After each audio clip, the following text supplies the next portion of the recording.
Online TV, mwongozo kwa umma. Ndiyo, ni mwongozo kwa umma na furaha kwa Waislamu. Watukufu Islam, leo tunaanza mwanzo kipindi maalum. Kipindi cha sijue siri ya hadithi za Bwana Mtume sallallahu alayhi wasallam.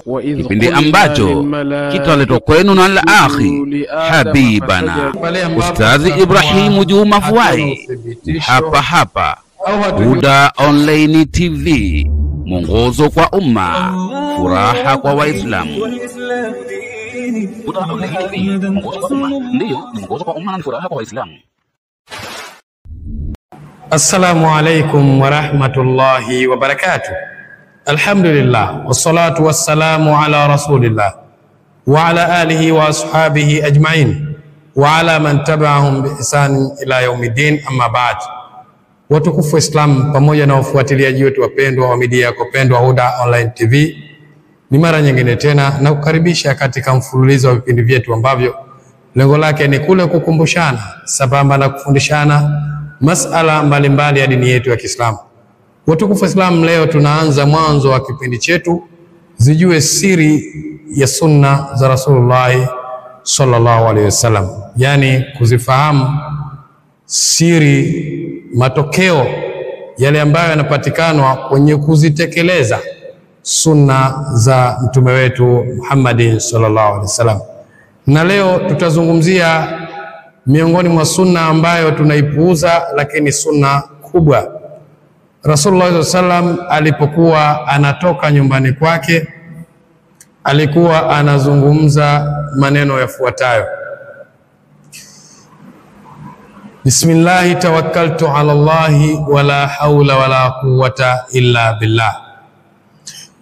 Rasulullah sallam alikuwa hatoki kwenye nyumba yake mpaka ayaseme maneno haya, kwa sababu maneno haya yana maana kubwa kwake yeye, lakini pia maneno hayo yana maana kubwa kwetu sisi.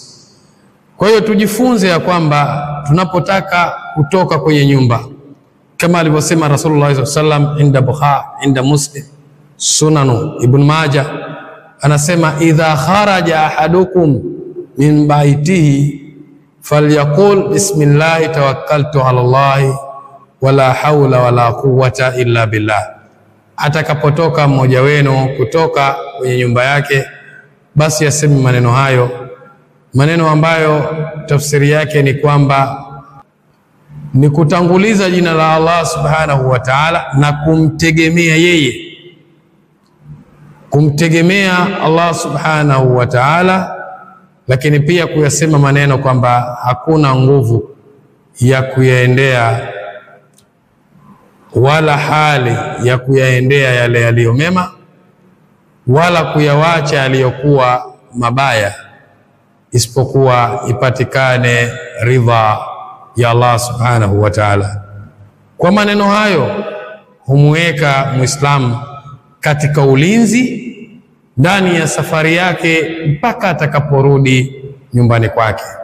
Kwa hiyo leo tumeona kwamba faida ya maneno haya ni kumbakisha Muislamu akiwa katika ulinzi kamili wa Allah subhanahu wa ta'ala pale anapotoka nyumbani kwake na akiwa katika safari yake mpaka atakaporudi.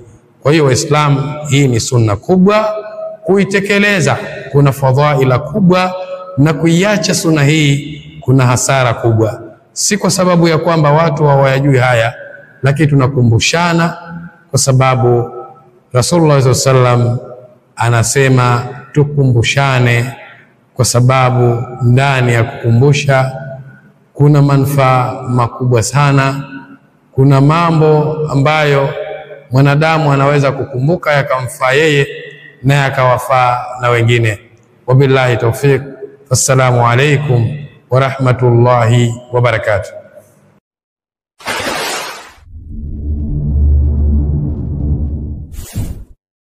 Allahu Rabbi wal Islamu dini. Huda Online TV, mwongozo kwa umma. Ndiyo, ni mwongozo kwa umma na ni furaha kwa Waislamu.